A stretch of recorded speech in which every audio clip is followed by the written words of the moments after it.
என் பெயர் கனி. சில நேரங்களில் எல்லா பிரச்சனைகளும் என் வாழ்க்கையை தேடிக்கொண்டு என் வீட்டிற்கே வருவது போல தோன்றும். ஒன்று, நாங்கள் ஏழைகள், அதோடு படிப்பறிவும் இல்லாதவர்கள். எல்லாவற்றையும் விட பெரிய வலி குழந்தை இல்லாதது தான். அந்த புண் ஒவ்வொரு நாளும் எங்கள் இதயத்தில் ரணமாகி கொண்டே இருந்தது. எனக்கு திருமணமாகும்போது நிலைமை இவ்வளவு மோசமாக இல்லை. என் கணவர் தினமும் சாலையோரம் அமர்ந்து காலணிகளை தைக்கும் வேலை செய்து வந்தார். அவர் கடினமாக உழைக்கும் ஒரு தொழிலாளி. அவர் கைகள் கரடு முரடாக இருக்கும், விரல்களில் கொப்பளங்கள் இருக்கும். அவர் வீட்டிற்கு வரும்போது நகங்களுக்கு அடியில் மண் படிந்திருக்கும். அந்த தூசியும் மண்ணும் அவருடைய நாள் முழுவதுமான உழைப்பின் கதையை சொல்லும். நாங்கள் கிராமத்தில் ஒரு மண் வீட்டில் வசித்து வந்தோம். சுவர்களின் பூச்சி உதிர்ந்து போயிருந்தது. மழை காலங்களில் கூரையிலிருந்து தண்ணீர் சொட்டும். ஆனாலும் நாங்கள் சிரித்து கொண்டே இருந்தோம். ஏனென்றால் காலம் நிச்சயம் மாறும் என்ற நம்பிக்கை எங்கள் மனதில் இருந்தது. திருமணமாகி 2-3 வருடங்கள் கடந்து விட்டன. ஆனால் குழந்தை பிறக்கவில்லை. அப்போதிலிருந்து புகுந்த வீட்டாரின் அணுகுமுறை மாறத் தொடங்கியது. முதலில் பேச்சில் கிண்டல்கள் வந்தன. பிறகு கசப்பான வார்த்தைகளும் ஏளன பார்வைகளும் வந்தன. இறுதியில் ஒரு நாள் நாங்கள் இருவரும் அந்த வீட்டில் இருக்க முடியாது என்று அவர்கள் வெளிப்படையாகவே கூறிவிட்டார்கள். என் வாழ்க்கையிலேயே அதுதான் மிக கசப்பான நாள். ஒரு மனிதனை உள்ளுக்குள் உடைக்கக்கூடிய அந்த தோல்வியை என் கணவரின் கண்களில் கண்டேன். நாங்கள் எங்கள் மூட்டை முடிச்சுக்களை கட்டிக்கொண்டு அந்த வீட்டை விட்டு வெளியேறினோம். உண்மையான கஷ்டம் அதற்கு பிறகுதான் தொடங்கியது. ஏனென்றால் முன்னால் செலவுகள் அனைத்தையும் ஒன்றாக சேர்ந்து பார்த்து கொண்டோம். வாடகை, மின்சார கட்டணம் என அனைத்தையும் நாங்கள் பகிர்ந்து கட்டி வந்தோம். ஆனால் இப்போது மொத்த சுமையும் எங்கள் தோள்களிலேயே விழுந்தது. மெல்ல மெல்ல எங்களுக்குள் சண்டைகளும் வரத் தொடங்கின. சில நேரங்களில் நான் களைப்படைந்து இந்த வாழ்க்கை ஏதோ ஒரு வகையில் ஓடிக்கொண்டு இருக்கிறது என்று சொல்லிவிடுவேன். சில சமயம் அவர் வார்த்தைகளே அற்றவர் போல அமைதியாக அமர்ந்து விடுவார். எங்கள் கிராமம் சிறியது. இங்கே வேலை வாய்ப்புகள் அதிகம் இல்லை. ஆம், கிராமத்தில் பெரிய பெரிய மாளிகைகள் இருந்தன. அவற்றின் கதவுகள் எப்போதும் மூடியே இருக்கும். ஆனால் உள்ளே வேலைக்காரர்கள் வந்து போய்கொண்டே இருப்பார்கள். அந்த வீடுகளில் பாத்திரம் கழுவுவது, பெருக்குவது மற்றும் துணி துவைக்கும் வேலை எனக்கு கிடைத்தது. என் கணவர் தினமும் காலையில் நகரத்திற்கு செல்வார். அவர் ஒரு காலணி கடைக்கு வெளியே அமர்ந்து கொள்வார். மக்கள் தங்களின் கிழிந்த பழைய காலணிகளை பழுது பார்க்க கொண்டு வருவார்கள். அவர் நாள் முழுவதும் வெயிலில் அமர்ந்து வேலை செய்வார். கோடை காலத்தில் அவருடைய கழுத்து வெயிலில் கருகும். குளிர்காலத்தில் கைகள் நடுங்கும். ஆனாலும் அவர் இடைவிடாமல் வேலை செய்வார். ஏனென்றால் அதுதான் அவருடைய வாழ்வாதாரம். ஒரு நாள் அக்கம் பக்கத்து பெண் ஒருத்தி என்னிடம் கேட்டாள், "நீ ஏன் நாள் முழுவதும் வீட்டிலேயே இருக்கிறாய்? மற்றவர் வீடுகளில் வேலை செய், இன்னும் 2 காசு கிடைக்கும்" என்று. அவள் சொல்வது சரிதான் என்று எனக்கு தோன்றியது. ஆனால் மாலையில் கணவர் வந்ததும் நான் இதை சொன்னபோது அவர் உடனே சொன்னார், "உன் மீது எனக்கு 1000 புகார்கள் இருக்கலாம். ஆனால் நீ யாரோ ஒருவரது வீட்டில் வேலைக்காரியாக இருப்பதை நான் விரும்பவில்லை." அவர் சொன்னதை கேட்டு நான் சிறிது நேரம் மௌனமாக இருந்தேன். பிறகு சொன்னேன், "நீங்களும் வாழ்நாள் முழுவதும் மற்றவர்களின் காலணிகளையே தைத்து கொண்டிருப்பதை நான் விரும்பவில்லை. நாம் இருவரும் ஒருவருக்கு ஒருவர் துணையாக இருக்கிறோம். நான் உங்களுடன் சேர்ந்து சுமையை பகிர்ந்து கொள்ள விரும்புகிறேன்." இதை கேட்டதும் அவருடைய கண்களில் கண்ணீர் வந்தது. என் வாழ்க்கையில் ஒரு ஆண் அழுவதை நான் மிக அரிதாகவே பார்த்திருக்கிறேன். ஒரு பெண்ணின் அழுகையை சமூகம் அலட்சியப்படுத்திவிடும். அந்த பெண்ணும் அதை சாதாரணமாகவே கருதி விடுவாள். ஆனால் ஒரு ஆணின் கண்ணிலிருந்து நீர் வரும்போது இதயம் அப்படியே நொறுங்கி சிதறி விடுவது போல இருக்கும். அந்த தருணத்தில் என் இதயம் உருகியது. நான் எல்லா வருத்தங்களையும் மறந்துவிட்டேன். நீங்கள் வேண்டாம் என்று சொன்னால் நான் இந்த வேலைக்கு செல்ல மாட்டேன். ஆனால் நான் உங்களுக்கு உதவியாக இருக்க விரும்புகிறேன், உங்களுக்கு துணையாக நிற்க விரும்புகிறேன் என்று கூறினேன். அவர் சிறிது நேரம் யோசித்துவிட்டு பிறகு தலையசைத்தார். அதன்பின் நானும் கிராமத்தில் உள்ள பெரிய வீடுகளில் சுத்தம் செய்வது, பாத்திரம் கழுவுவது மற்றும் துணி துவைக்கும் வேலைகளை செய்ய தொடங்கினேன். காலையில் அவர் நகரத்திற்கு செல்லும் போது நானும் எனது துடைப்பம், வாளி போன்ற உபகரணங்களுடன் கிளம்பி விடுவேன். நாள் முழுவதும் வேலை செய்வது அவ்வளவு எளிதானதாக இருக்கவில்லை. சில நேரங்களில் யாராவது குழந்தைகள் பாத்திரங்களை உடைத்து விடுவார்கள். அந்த பழி என்மேல் விழும். சில நேரங்களில் துணிகளில் கரை தங்கிவிடும். அதை மீண்டும் துவைக்க சொல்வார்கள். ஆனால் நான் அனைத்தையும் பொறுத்து கொண்டேன். ஏனென்றால் மாலையில் வீடு திரும்பும்போது எங்கள் கைகளில் சிறிது பணம் இருக்கும். அதுவே எங்களுக்கு நிம்மதியான ஆதாரமாக அமைந்தது. நாங்கள் வாழ்க்கையில் மிகுந்த மகிழ்ச்சியுடன் இல்லாவிட்டாலும் 2 வேளை உணவு கிடைப்பதற்காக இறைவனுக்கு நன்றி சொல்லிக் கொண்டோம். இரவில் நாங்கள் இருவரும் பேசிக்கொள்வோம். அது அடுத்த நாள் வேலையினால் ஏற்படும் சோர்வை மறக்க செய்யும். என் கணவர் சில நேரங்களில் சொல்வார், கடவுள் நமக்கு குழந்தையை தரவில்லை என்றால் என்ன, நாம் ஒருவருக்கொருவர் துணையாக இருக்கிறோமே. இந்த வார்த்தைகள் எனக்கு பெரிய ஆறுதலாக இருந்தன. ஆனாலும் ஒவ்வொரு பெண்ணின் மனதிலும் இருக்கும் அந்த ஆசை, ஒரு நாள் தாயாகி தன் குழந்தையை மடியில் ஏந்த வேண்டும் என்ற எண்ணம் என் இதயத்தின் ஒரு மூலையில் எப்போதும் இருந்து கொண்டே இருந்தது. நான் இரவில் அடிக்கடி இறைவனிடம் பிரார்த்தனை செய்வேன். இறைவன் ஒரு நாள் என் பிரார்த்தனையை கேட்பார் என்று நம்பினேன். உண்மையில் இந்த சமூகம் ஒரு மனிதனின் மனதில் சந்தேக விதையை விதைத்துவிடும் குணம் கொண்டது. மக்கள் தங்கள் வீடுகளில் நிம்மதியாக இருக்கிறார்களோ இல்லையோ, அடுத்தவர் வீட்டு விஷயங்களில் கட்டாயம் மூக்கை நுழைப்பார்கள். இப்போது அனைவரும் என் கணவரிடம், தீபக் பைத்தியமாகிவிட்டான், தன் மனைவியை பெரிய மாளிகைகளுக்கு வேலைக்கு அனுப்புகிறான் என்று சொல்லத் தொடங்கினர். அதோடு அவன் மனைவி அழகாக வேறு இருக்கிறாள் என்ற பேச்சையும் சேர்த்து கொண்டனர். அழகு என்பது ஏதோ ஒரு குற்றம் போலவும், நான் மற்றவர்களின் பார்வையில் படுவதற்காகவே வேலைக்கு செல்வது போலவும் பேசினர். என் கணவருக்கு இதையெல்லாம் கேட்பது அவ்வளவு எளிதானதாக இருக்கவில்லை. ஆனால் என் கணவருக்கு என் மீது நம்பிக்கை இருந்தது. எனக்கு மகிழ்ச்சியை தந்தது. அவர் இதையெல்லாம் கேட்டு புன்னகைத்துவிட்டு, இந்த மனிதர்கள் பேசுவதற்காகவே பிறந்தவர்கள் என்று சொல்வார். அந்த மாளிகையில் இருந்தவர்கள் கிராமத்து மக்கள் சொல்வது போல மோசமானவர்கள் இல்லை. அவர்களுக்கு என்று தனிப்பட்ட பிரச்சனைகள் இருந்தன. சொல்லப்போனால் அந்த மாளிகையை பற்றிய ஒரு விசித்திரமான கதையை நான் அடிக்கடி வீட்டிற்கு வந்து என் கணவரிடம் கூறுவேன். ஏனென்றால் எங்கள் வீட்டில் தொலைக்காட்சியோ மொபைல் ஃபோனோ இல்லை. அதனால் அந்த மாளிகையில் நான் காணுவதுதான் வெளி உலகத்துடன் தொடர்பு கொள்வதற்கான வழியாக இருந்தது. அந்த மாளிகையின் உரிமையாளருடைய வாழ்க்கையும் சாதாரணமாக இருக்கவில்லை. அவர் 4 திருமணங்கள் செய்திருந்தார். எந்த மனைவியின் மூலமாகவும் அவருக்கு ஒரு மகன் பிறக்கவில்லை என்பதால் தான் அவர் இத்தனை திருமணங்களை செய்தார் என்று கிராமத்தில் பேசப்பட்டது. அவருக்கு மனைவிகளும் பெண் குழந்தைகளும் நிறைய இருந்தனர். ஆனால் ஒரு மகன் வேண்டும் என்ற கனவு இன்னும் அவர் மனதில் இருந்தது. ஒருவேளை என்றாவது ஒரு நாள் அதிர்ஷ்டம் தன் பக்கம் திரும்பும் என்ற நம்பிக்கையில் தான் அவர் தொடர்ந்து திருமணங்களை செய்து வருகிறார் என்று மக்கள் சொன்னார்கள். இதையெல்லாம் கேட்கும்போது, பரவாயில்லை, அவர் வீட்டில் பெண் குழந்தைகளாவது இருக்கிறார்களே என்று நான் நினைப்பேன். எங்களுக்கு அது கூட இல்லையே. எங்களுக்கு ஒரு பெண் குழந்தை இருந்திருந்தால் கூட நாங்கள் எவ்வளவு மகிழ்ச்சியாக இருந்திருப்போம் என்பதை வார்த்தைகளால் சொல்ல முடியாது. தாய்மை உணர்வு எப்படிப்பட்டது என்பதையும், ஒரு பெண் குழந்தையின் சிரிப்பும் பேச்சும் வீட்டை எவ்வளவு பிரகாசமாக்கும் என்பதையும் நான் அறிந்திருந்தேன். ஒரு நாள் நான் என் கணவரிடம் சொன்னேன், வாருங்கள், குழந்தையின்மைக்கு சிகிச்சை பெற்றுக்கொள்வோம். ஒருவேளை கடவுள் நினைத்தால் நமக்கும் அந்த மகிழ்ச்சி கிடைக்கலாம். அவர் உடனே ஒப்புக்கொண்டார். நாங்கள் இருவரும் நகரத்தில் உள்ள ஒரு மருத்துவமனைக்கு சென்றோம்.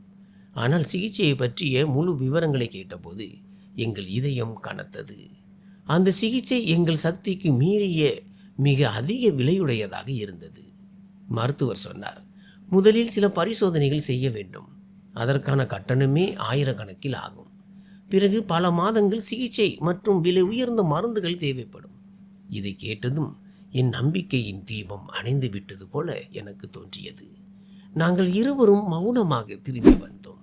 வழியில் அவர் சொன்னார், கடவுள் எப்போது நினைக்கிறாரோ அப்போதுதான் குழந்தை பிறக்கும். இது மருந்து சாப்பிட்டு சரியாக போகும் சளி அல்லது காய்ச்சல் அல்ல. இது விதியின் விஷயம். அவர் சொல்வது உண்மைதான் என்று எனக்கு தெரியும். ஆனாலும் இதயத்தில் ஒரு வலி இருந்து கொண்டே இருந்தது. ஒரு நாள் நான் அவரிடம் கேட்டேன், உங்களுக்கு மகன்களை பிடிக்குமா அல்லது மகள்களையா? அவர் சிரித்து கொண்டே சொன்னார், எனக்கு மகள்களைத்தான் பிடிக்கும். ஒரு ஆணிடம் மகன் வேண்டுமா மகள் வேண்டுமா என்று கேட்டால் அவர்கள் பெரும்பாலும் மகள் என்றே சொல்வதை நான் முன்பே கவனித்திருக்கிறேன். ஒருவேளை மகள்கள் தந்தையின் இதயத்திற்கு மிக நெருக்கமானவர்கள் என்பதால் இருக்கலாம். ஆனால் உண்மை என்னவென்றால், சமூகத்தின் பார்வையில் ஒரு மகன் பிறக்கும் போதுதான் பெற்றோரின் அந்தஸ்து பெரும்பாலும் உயர்கிறது. பெண் குழந்தை பிறக்கும்போது மக்கள் மகிழ்ச்சி அடைவார்கள். ஆனால் அந்த மகிழ்ச்சியில் எங்கோ ஒரு சிறிய வருத்தம் ஒளிந்திருக்கும். சரி, நாங்கள் எங்கள் மனதை தேற்றிக் கொண்டோம். வாழ்க்கை அதன் போக்கில் நகர்ந்தது. நாங்கள் பொறுமையை கடைபிடித்தோம். குழந்தையின் குறை மிகவும் உணரப்பட்டது.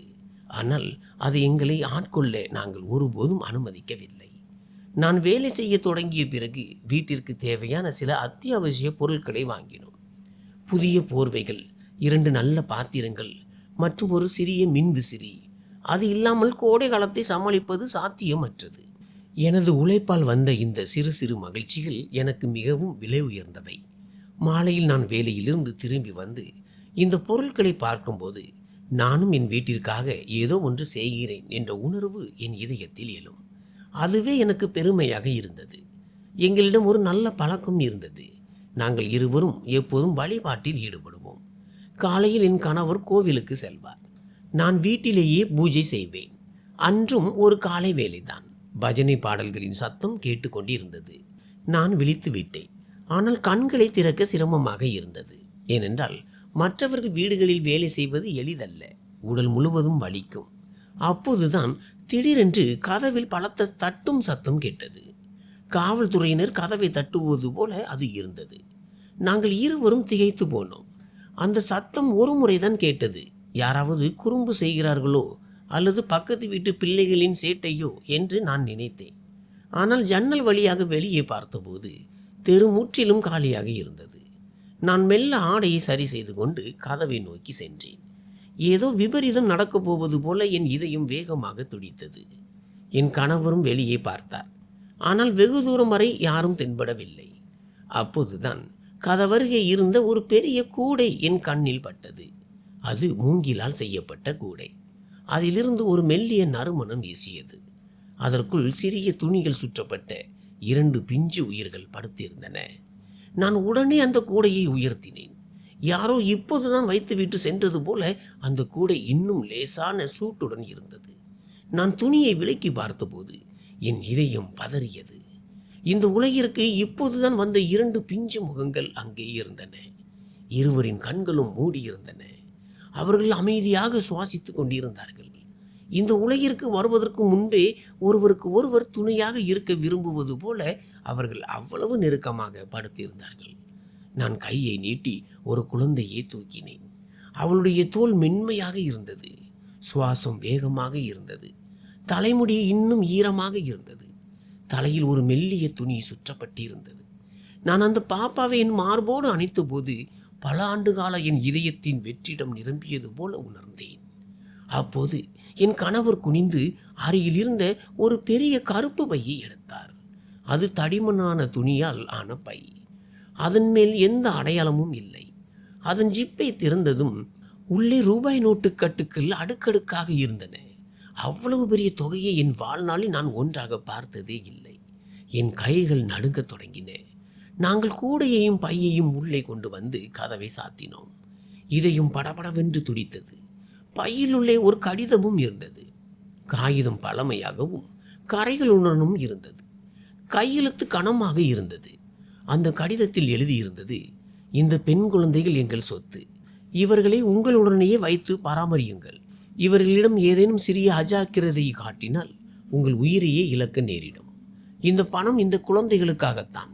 இதை பிள்ளைகளுக்காக செலவிடுங்கள். உங்கள் வாழ்வையும் வளமாக்கிக் கொள்ளுங்கள். நாங்கள் உங்களை கண்காணித்து கொண்டிருப்போம். இந்த வரிகளை படித்ததும் என் இரத்தம் உறைந்து போனது. நான் தலை நிமிர்ந்து என் கணவரின் கண்களை பார்த்தேன். அதில் மகிழ்ச்சி, பயம், சங்கடம் என எல்லாம் கலந்திருந்தது. அவர் சொன்னார், வா, நாம் இதை பற்றி போலீஸில் சொல்லிவிடலாம். இது தவறான வழியாக இருக்கலாம்.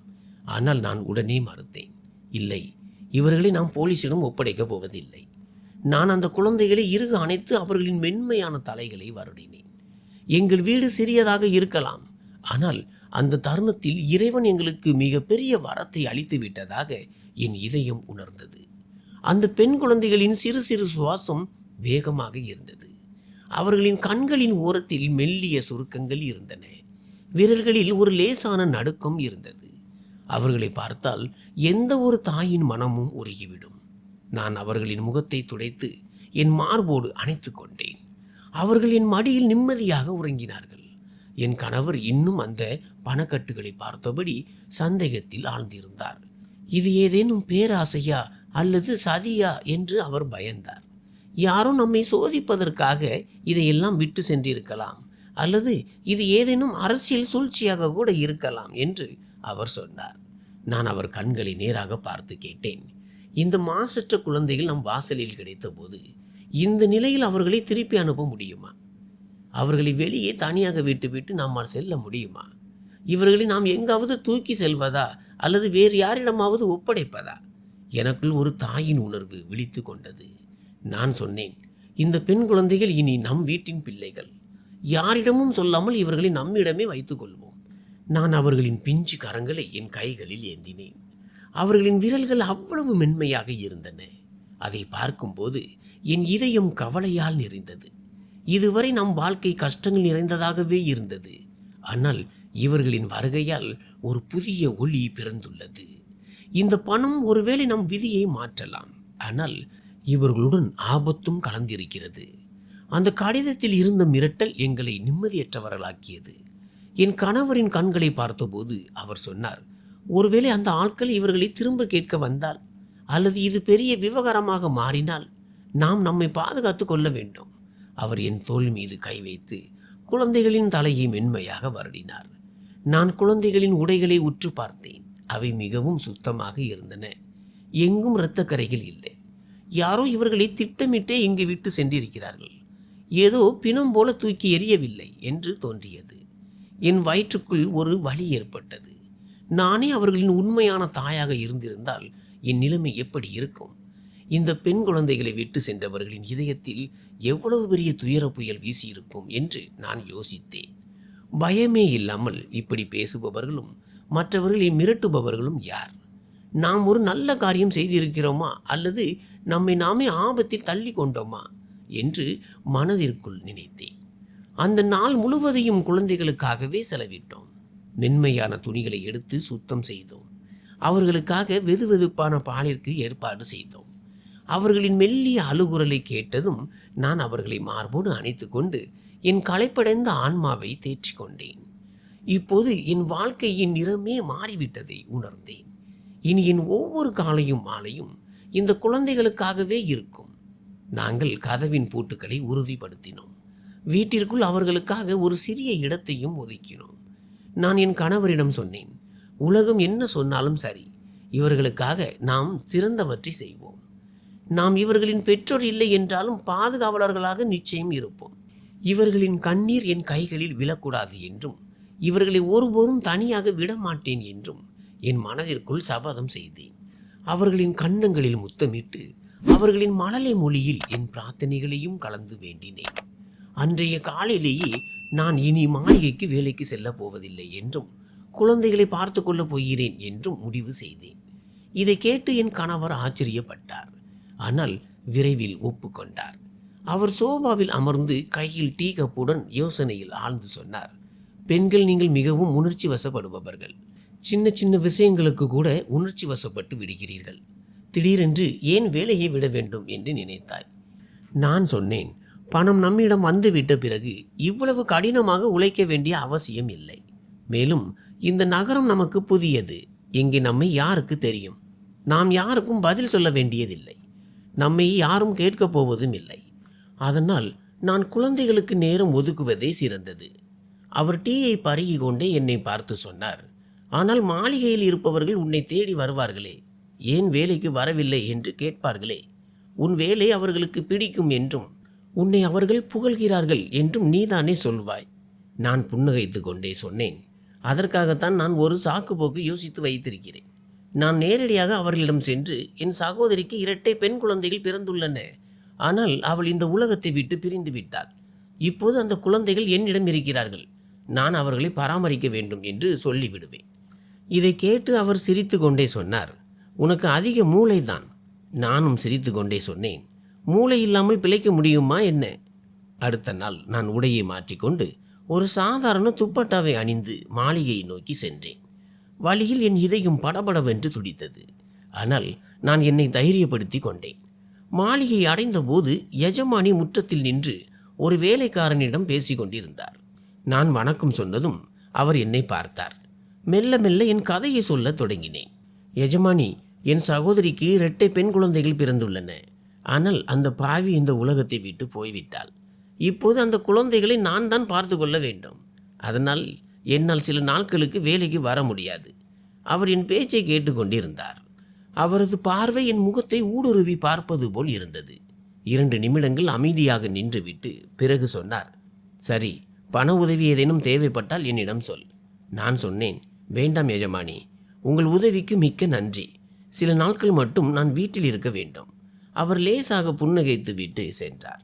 நான் வீடு திரும்பிய போது என் கணவர் வேலைக்கு செல்ல தயாராக இருந்தார். என்ன ஆனது என்று கேட்டார். நான் சொன்னேன், எல்லாம் நன்றாக முடிந்தது. அவர்கள் உடனே ஒப்புக்கொண்டார்கள்.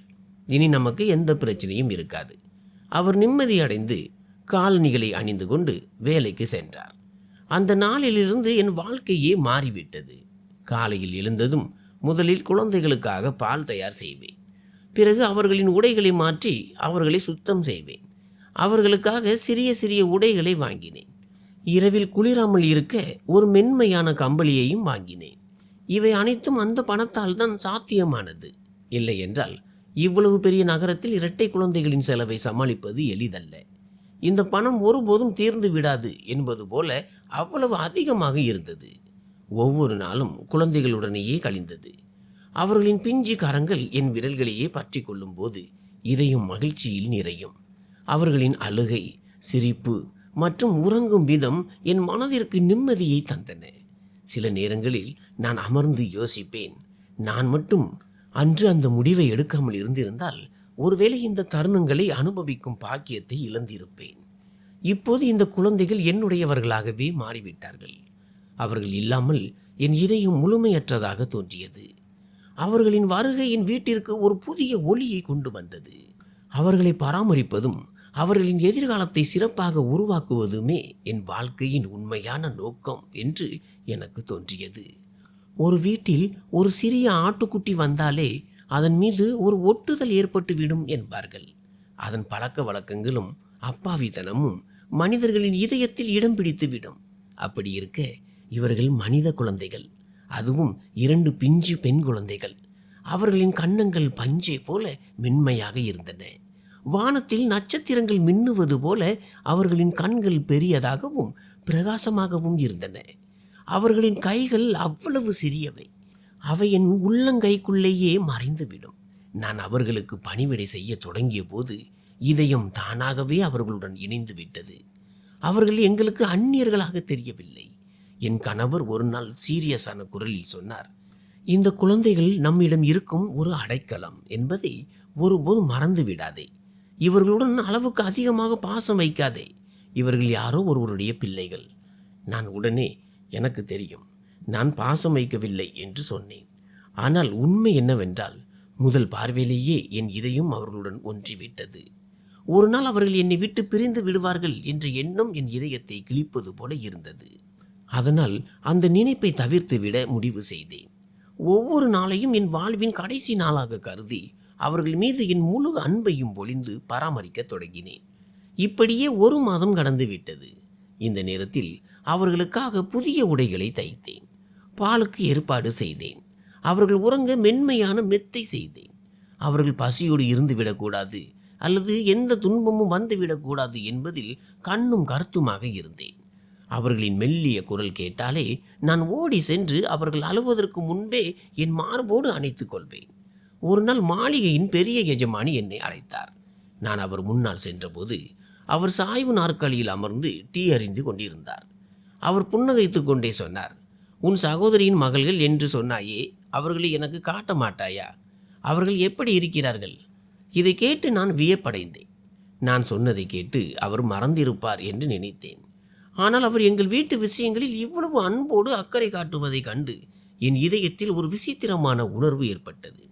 நிச்சயமாக எஜமானி, நீங்கள் விரும்பினால் ஏதாவது ஒரு நாள் குழந்தைகளை மாளிகைக்கு அழைத்து வருகிறேன் என்றேன். அவர் உடனே, வேண்டாம், மாளிகைக்கு அழைத்து வராதே, நானே உன் வீட்டிற்கு வருகிறேன் என்று சொன்னார். சரி எஜமானி, நீங்கள் எப்போது வேண்டுமானாலும் வரலாம் என்று கூறினேன். அவர் யோசித்து ஒரு குறிப்பிட்ட நாளை சொல்லி மதிய வேளையில் வருவதாக கூறினார். அன்று அதிகாலையிலிருந்தே நான் வீட்டை சுத்தம் செய்தேன். தரையை கழுவினேன். அறையை அலங்கரித்தேன். உணவாக சோறும் கோழி குழம்பும் சமைத்தேன். குழந்தைகளையும் குளிப்பாட்டி சுத்தமாக வைத்திருந்தேன். ஆனால் அவர் மதியம் வரவில்லை.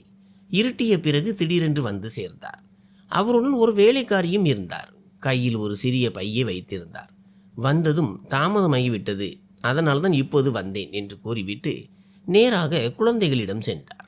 அவர் இருவரையும் மாற்றி மாற்றி மடியில் தூக்கி வைத்து கொண்டார். அவர்களின் கன்னங்களில் முத்தமிட்டு, இவர்கள் மிகவும் அழகாக இருக்கிறார்கள் என்றார். அந்த மாசற்ற குழந்தைகளை பார்த்ததும் அவர் இதயத்தில் உண்மையான அன்பு பிறந்தது போல அவர் கண்களில் ஒரு மென்மையான பிரகாசம் தெரிந்தது. சிறிது நேரம் கழித்து அவர் கிளம்பும்போது இருவருக்கும் சேர்த்து 1000 ரூபாய் கொடுத்து விட்டு சென்றார். நான் உடனே அந்த பணத்தை பெற்றுக்கொண்டு அவருக்கு நன்றி சொன்னேன். என் கணவர் வந்ததும் நடந்த அனைத்தையும் சொன்னேன்.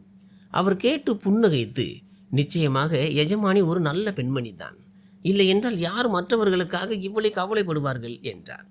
அந்த பணத்தில் இருந்து எங்களுக்காக எதையும் வாங்கக்கூடாது என்று நாங்கள் முடிவு செய்தோம். நாங்கள் எங்களின் சாதாரண வாழ்க்கையையே வாழ்வோம். அதே எளிய உணவு, அதே உடைகள். இந்த பணம் முழுக்க முழுக்க அந்த குழந்தைகளுக்காக மட்டுமே செலவிடப்படும். நாங்கள் ஏழைகள், தேவையுள்ளவர்கள்தான், ஆனால் நேர்மையற்றவர்கள் அல்ல. பணத்தின் மீதான பேராசையினால் பெரிய பெரிய மனிதர்களே மாறிவிடுவார்கள் என்பது எங்களுக்கு தெரியும். ஆனால் கடவுளின் அருளால் எங்கள் இதயம் இன்னும் சுத்தமாக இருந்தது. சில நேரங்களில் நாள் முழுவதும் குழந்தைகளை பராமரிப்பதில் நான் களைப்படைந்து விடுவேன். பாட்டில்களை தயார் செய்வது, கழுவுவது, இரவில் பல முறை எழுந்து பால் புகட்டுவது என வேலைகள் அதிகம். ஆனால் அவர்களின் அந்த அப்பாவித்தனமான சிரிப்பை பார்த்தாலே என் சோர்வெல்லாம் மறைந்துவிடும். அவர்களின் பெயர்கள் யாருக்கும் தெரியாது என்பதால் நானே ஒருத்திக்கு பூர்வி என்றும் மற்றொருத்திக்கு ஊர்வி என்றும் பெயரிட்டேன். இந்த 2 பெயர்களும் என் இதயத்திற்கு மிகவும் நெருக்கமானவை. நான் அவர்களை அழைக்கும்போது என் மனதிற்கு ஒரு விசித்திரமான நிம்மதி கிடைக்கும். இப்போது எனக்கு குழந்தை பிறக்காது என்ற உண்மையே மறந்துவிட்டது. அவர்களின் இருப்பு என் வீட்டை முழுமையாக்கியது. என் காலியான முற்றம் இப்போது நிறைந்திருந்தது. காலம் ஓடியது. பூர்வியும் ஊர்வியும் என் உயிரின் துண்டுகளாக மாறிவிட்டார்கள். காலையில் கண் விழித்ததும் முதலில் அவர்களின் மாசற்ற முகங்களை பார்ப்பேன். அவர்களின் புன்னகை என் இதயத்தை மகிழ்ச்சியால் நிரப்பும். அவர்களுடன் விளையாடுவதிலும் சிரிப்பதிலும் ஊட்டி விடுவதிலும் என் நாள் முழுவதுமாக தீர்ந்துவிடும். இப்போது அவர்கள் தங்கள் சைகை மூலமே எனக்கு எல்லாவற்றையும் புரிய வைக்கும் அளவுக்கு வளர்ந்து விட்டார்கள். அவர்களின் பிஞ்சு கரங்கள் என் கைகளை பற்றும் போது என் முழு வாழ்க்கையுமே அவர்கள் தாங்கி கொண்டது போல எனக்கு தோன்றும். அவர்கள் தள்ளாடும் காலடிகளுடன் நடக்கத் தொடங்கிய போது நான் வியந்து போவேன். நேற்றுதான் அவர்களை முதல் முறையாக மடியில் ஏந்தியது போல இருக்கிறது. அதற்குள் அந்த சிறிய பாதங்கள் அறையின் ஒரு மூலையிலிருந்து மறுமூலைக்கு ஓடத் தொடங்கிவிட்டன. அவர்கள் ஒருவரை ஒருவர் துரத்தி கொண்டு சிரிப்பதும் ஓடுவதும் என் கண்களுக்கு குளிர்ச்சியாக இருந்தது. அவர்களின் மழலை சத்தம் வீட்டை சொர்க்கமாக்கியது. பூர்வியும் ஊர்வியும் இப்பொழுது 16 மாத குழந்தைகளாக வளர்ந்து விட்டார்கள். இத்தகைய மகிழ்ச்சியான நாட்களில் மாளிகையில் இருந்து வந்த ஒரு செய்தி அனைவரின் இதயத்தையும் கனக்க செய்தது. அது பெரிய எஜமானியின் குடும்பத்தை பற்றிய செய்தி. அவருடைய உடன் பிறந்த சகோதரி இந்த உலகத்தை விட்டு பிரிந்து விட்டார். இதை கேட்டு என் இதயம் நடுங்கியது. ஏனென்றால் பெரிய எஜமானி தன் சகோதரி மீது எவ்வளவு அன்பு வைத்திருந்தார் என்பது எனக்கு தெரியும். அந்த சகோதரிக்கு ஏற்கனவே 2 பெண் குழந்தைகள் இருந்தன. அவர் மீண்டும் தாயாக போகும் நிலையில் இருந்தார். ஆனால் விதி வேறொன்றை தீர்மானித்திருந்தது. குழந்தையை பெற்றெடுக்கும் போது அவர் உயிர் பிரிந்தது. பிறந்த குழந்தையும் பிழைக்கவில்லை. இந்த செய்தி மாளிகையின் மேல் இடி போல விழுந்தது. வீடே துக்கத்தில் ஆழ்ந்தது. யாருக்கும் உண்ணவோ பருகவோ கூட மனம் வரவில்லை. ஒவ்வொருவரும் தங்கள் அறையில் மௌனமாக அமர்ந்திருந்தார்கள். பெரிய எஜமானியோ எப்போதும் கண்ணீருடன் தன் சகோதரியின் புகைப்படத்தின் முன் அமர்ந்திருப்பார். சில நேரங்களில் அவர் கதறி அழுவது வெளியே நிற்கும் எனக்கே கேட்கும். இப்படியே 4 மாதங்கள் கடந்தன. காலம் காயத்தை ஓரளவுக்கு தணித்தது. ஆனால் சகோதரியை இழந்த வலி எப்படி தீரும்? பல முறை பெரிய எஜமானி ஆழ்ந்த சிந்தனையில் இருப்பதை நான் பார்த்திருக்கிறேன். ஆனால் அவர் என்னிடம் இது குறித்து ஒருபோதும் பேசியதில்லை. பிறகு ஒரு நாள் திடீரென்று என்னை அதிர வைக்கும் ஒன்று நடந்தது. பெரிய எஜமானி எங்கள் வீட்டிற்கே வந்துவிட்டார். அவர் வழக்கமாக இப்படி எங்கள் வீட்டிற்கு வரமாட்டார். ஏதாவது வேலை இருந்தால் ஒரு வேலைக்காரனைத்தான் அனுப்பி வைப்பார். அதனால் அவர் முற்றத்தில் நுழைவதை கண்டதும் என் இதயம் வேகமாக துடித்தது. இந்த நேரத்தில் அவர் ஏன் இங்கே வந்திருக்கிறார் என்று நான் வியந்தேன். அவர் மெல்ல நடந்து வந்து மௌனமாக நாற்காலியில் அமர்ந்தார். கடந்த சில மாதங்களாக அவர் முகத்தில் இருந்த அதே இறுக்கம் இன்றும் இருந்தது. ஆனால் இன்று அதில் வேறொன்றும் இருந்தது. ஏதோ ஒரு முக்கியமான முடிவை எடுத்துவிட்டு அவர் வந்தது போல தெரிந்தது. நான் மௌனமாக அவர்களுக்கு ஒரு கிளாஸ் தண்ணீர் வைத்துவிட்டு அவர்கள் முன்னால் அமர்ந்தேன். என் மனதிற்குள் ஒரே ஒரு கேள்விதான் ஓடிக்கொண்டிருந்தது. அப்படி என்ன விஷயம் என்று அவர்கள் நேரில் என் வீட்டிற்கு வந்து சொல்லப் போகிறார்கள். நான் அவர்களின் முக்கிய வேலைக்காரி. மாளிகையில் அவர்களின் அறையை சுத்தம் செய்வதும் அவர்களின் தனிப்பட்ட வேலைகளை கவனிப்பதும் என் பொறுப்பு. அதனால் ஒரு சாதாரண வேலைக்காரிக்கும் எஜமானிக்கும் இடையில் இல்லாத சில புரிதல்கள் எங்களுக்கிடையே இருந்தன. சில நேரங்களில் நான் என் மனபாரத்தை அவர்களிடம் இறக்கி வைப்பேன். அவரும் சில சிறு சிறு விஷயங்களை என்னிடம் பகிர்வார். ஆனால் இது நட்பு அல்ல, இது மரியாதை மற்றும் கனிவான ஒரு பிணைப்பு மட்டுமே. ஆனால் இன்று அவர்கள் கண்களில் வேறொன்று இருந்தது. ஏதோ ஒரு ரகசியம். அதை அவர்கள் என்னிடம் மட்டுமே சொல்ல விரும்புவது போல தெரிந்தது. என் வாழ்க்கையில் ஒரு புதிய திருப்பம் வரப்போவதை என்னால் உணர முடிந்தது. அவர்களின் முகத்தில் இருந்த தீவிரம் என் மனதில் ஒரு விசித்திரமான பதற்றத்தை ஏற்படுத்தியது. அவர் பேசுவதற்காக நான் அமைதியாக காத்திருந்தேன். அவர் மெல்ல தண்ணீரை பருகிவிட்டு கிளாஸை மேஜை மீது வைத்தார். பிறகு தன் இதயத்தின் கனமான பாரத்தை திறக்கப் போவது போல என்னை ஊடுருவி பார்த்தார். அவர் கண்களில் கண்ணீரும் இருந்தது. பல ஆண்டுகளாக அடக்கி வைத்திருந்த ஒரு பாரமும் இருந்தது. அவர் கனிவுடன் சொன்னார், அந்த 2 மகள்களையும் இங்கே அழைத்து வா. முதலில் அவரது பேச்சின் பொருள் எனக்கு புரியவில்லை. ஆனால் அந்த வார்த்தைகள் என் காதில் விழுந்ததும் என் இதயம் பலமாக துடித்தது. நான் உடனே உள்ளே சென்று பூர்வியையும் ஊர்வியையும் என் கைகளில் தூக்கி வந்தேன். அவர்களின் பிஞ்சு கரங்கள் என் துப்பட்டாவை பற்றி கொண்டிருந்தன.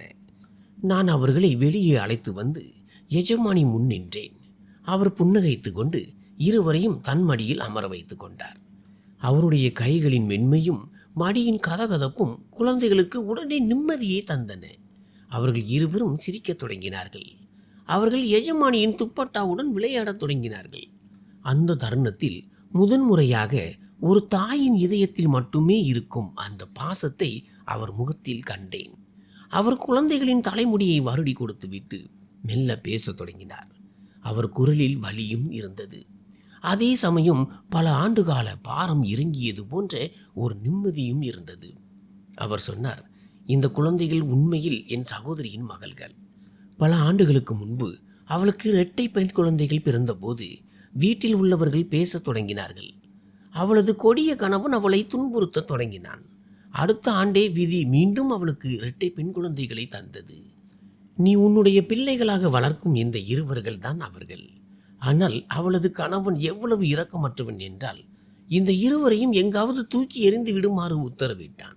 இந்த சிறுக்கி பெண் குழந்தைகளை மட்டுமே பெற்றெடுப்பாள். இவர்கள் வளர்ந்தால் மாளிகையின் கஜனாவை தூக்கி கொண்டு போய்விடுவார்கள். இவர்களால் எந்த பயனும் இல்லை என்று அவன் கூறினான். இதை கேட்டதும் எனக்கு உடல் சிலிர்த்தது. எஜமானி பெருமூச்சு விட்டு தொடர்ந்தார். அப்போது நான் ஒரு முடிவெடுத்தேன். ஒருவேளை எந்த ஒரு சகோதரியும் எடுக்க வேண்டிய முடிவு அது.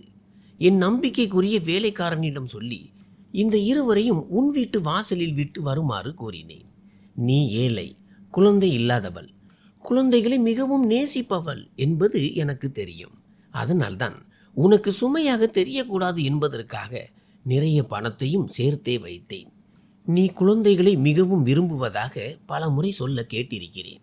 அதனால் இவர்கள் பாதுகாப்பாக இருக்கக்கூடிய ஒரே இடம் உன் இடம்தான் என்று எனக்கு தோன்றியது. அந்த கடிதத்தில் நான் மிரட்டலாக எழுதியதற்கு காரணம் நீ இவர்களை பயந்து போய் உன் சொந்த பிள்ளைகளாக வளர்க்க வேண்டும் என்பதற்காகத்தான். இல்லை என்றால் எங்களுக்கு உதவி செய்பவர்களுக்கு நாங்கள் ஒருபோதும் கெடுதல் செய்ய மாட்டோம். அவர் கண்கள் கலங்கின. மெல்ல தொடர்ந்தார். 3வது முறையாக என் சகோதரி தாயான போது பெண் குழந்தையை பெற்றெடுத்த குற்றத்திற்காக அவள் உயிர் பறிக்கப்பட்டது. அவளது கணவன் ஒரு மிருகம். முதல் முறையிலேயே இவர்களை குப்பையில் வீச நினைத்தான். அப்போதுதான் எனக்கு தோன்றியது, இரத்த உறவை விட மேலான இதய உறவை தரும் உன்னிடம்தான் இவர்கள் இருக்க வேண்டும் என்று. எனக்கு ஏற்கனவே 4 பெண் குழந்தைகள் இருக்கிறார்கள். இப்போது என் கணவன் 2வது திருமணத்தை பற்றி யோசிக்கிறார்.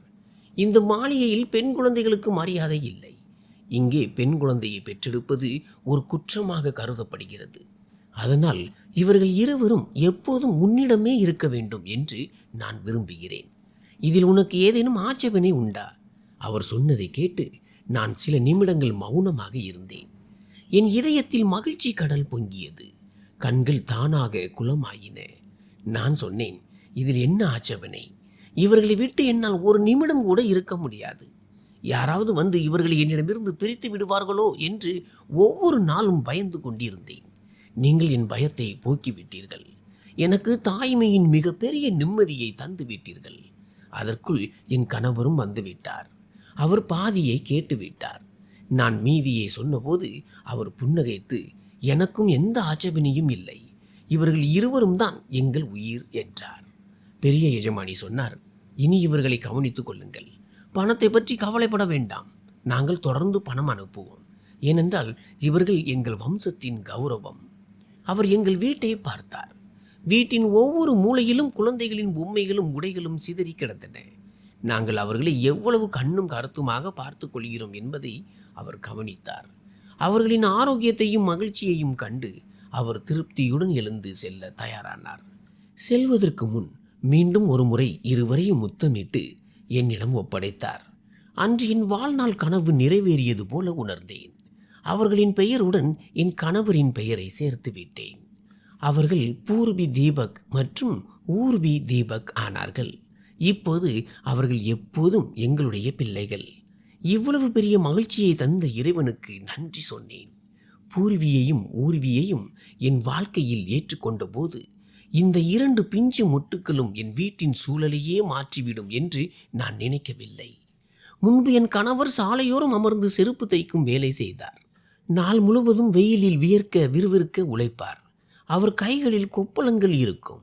ஆனால் பெரிய எஜமானி அவருக்கு மாளிகையில் ஒரு வேலையை தந்ததும் எங்கள் வாழ்க்கையே முற்றிலுமாக மாறிவிட்டது. இப்போது அவர் சுத்தமான ஆடைகளை அணிந்து அலுவலகம் செல்கிறார். மரியாதையுடன் வேலை செய்கிறார். மக்களும் அவரிடம் கண்ணியமாக பேசுகிறார்கள். இந்த குழந்தைகள் எங்கள் வாழ்க்கையில் வரவில்லை என்றால் இதெல்லாம் சாத்தியமாகி இருக்காது என்று நான் நினைக்கும் போதெல்லாம் என் இதயம் நன்றியுணர்வால் நிறையும். பெண் குழந்தைகள் உண்மையிலேயே ஒரு ஆசீர்வாதம் என்று நான் அடிக்கடி சொல்வேன். ஏனென்றால் அவர்களின் வருகையால் எங்கள் வீட்டில் செல்வமும் நிம்மதியும் பெருகியது. பொருளாதார நிலை மாறியது மட்டுமல்லாமல் இதயங்களிலும் மகிழ்ச்சி குடியேறியது. இதன்பின் இறைவன் என் மீது இன்னும் கருணை காட்டி எனக்கும் ஒரு குழந்தையை அளித்தான்.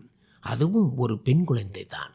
அவளை முதலில் கையில் ஏந்திய போது என் இதயத்தில் ஒரு விசித்திரமான நிம்மதியும் மகிழ்ச்சியும் ஏற்பட்டது. உலகின் விலை மதிப்பற்ற செல்வம் எனக்கு கிடைத்துவிட்டது போன்ற உணர்வு அது. நான் என் 3 மகள்களையும் சமமாக நேசித்தேன். அவர்களுக்கு தேவையான அனைத்து வசதிகளையும் செய்து தர முயன்றேன். பூர்வியையும் ஊர்வியையும் அடிக்கடி மாளிகைக்கு அழைத்து செல்வேன். அவர்கள் எஜமானியை சந்திக்க வேண்டும் என்பதற்காக. எஜமானி அவர்கள் மீது மிகுந்த அன்பு காட்டி பொம்மைகள், உடைகள் மற்றும் இனிப்புகளை வழங்குவார். ஒரு நாள் மாளிகையில் அவர்களின் உண்மையான தந்தையை பார்த்தேன். அவர் முகத்திலேயே துரதிர்ஷ்டம் தெரிந்தது. அவர் கண்களில் அகங்காரமும் அலட்சியமும் நிறைந்திருந்தது. அவர் 2வது திருமணம் செய்திருந்தார். ஆனால் அந்த மனைவி மூலமும் அவருக்கு குழந்தை பிறக்கவில்லை. குழந்தை என்பது இறைவனின் வரம்.